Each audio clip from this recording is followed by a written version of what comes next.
Celkom ma mrzí, že musím stále niekomu niečo vysvetľovať, no bohužiaľ je to môj údel. Asi.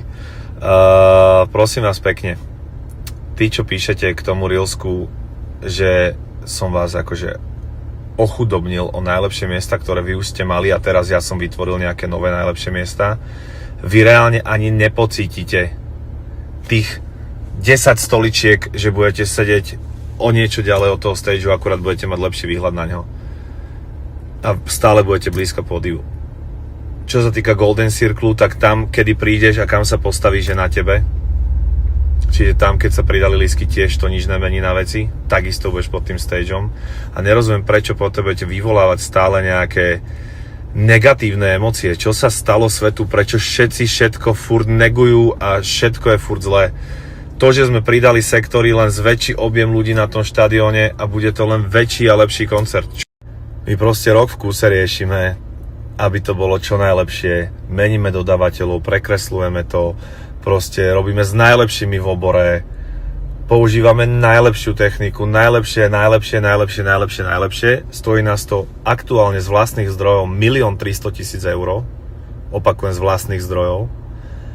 A vy normálne dokážete mať problém s tým, že zasunieme stage hlbšie do tribún, aby sa tam zmestilo viac ľudí a bolo to tým pádom celé väčšie a pompeznejšie. Reálne môže mať s týmto niekto problém?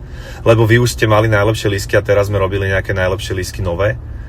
Veď najlepšie lístky neznamená, že sedíš tu alebo o 10 metrov ďalej. Ja len hovorím, že sú to výborné lístky, že to nejsú lístky, ktoré sú do koša, že sú to fakt výborné lístky vedľa stageu proste. A ty máš takisto tie lístky, ktoré si doteraz mal vedľa stageu. Ty tých 10 stoličiek nepocítiš pri obrovskosti a veľkosti toho celého. Nepocítiš 10 stoličiek. Takže naposledy, aby sme sa fakt chápali. My rok pripravujeme niečo, čo bude tak obrovské, že či budeš v prvej rade, alebo v poslednej rade, alebo na boku na tribúne, alebo vo výpke, alebo na tribúnach oproti stageu, na úplne opačnej strane, je to úplne jedno. Pretože zažiješ niečo, čo tu nemá obdobu. Ja si myslím, že nikto, možno teraz Sima, uvidíme, keď to spolu zažijeme, lebo však ako viete, aj tam sa ukážem, tak to je možno niečo, o čom by sa dalo polemizovať.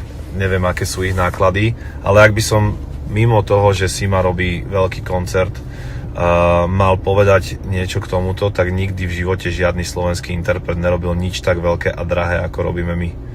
Jediné, s kým sa to dá porovnať, je Sima. Dobre?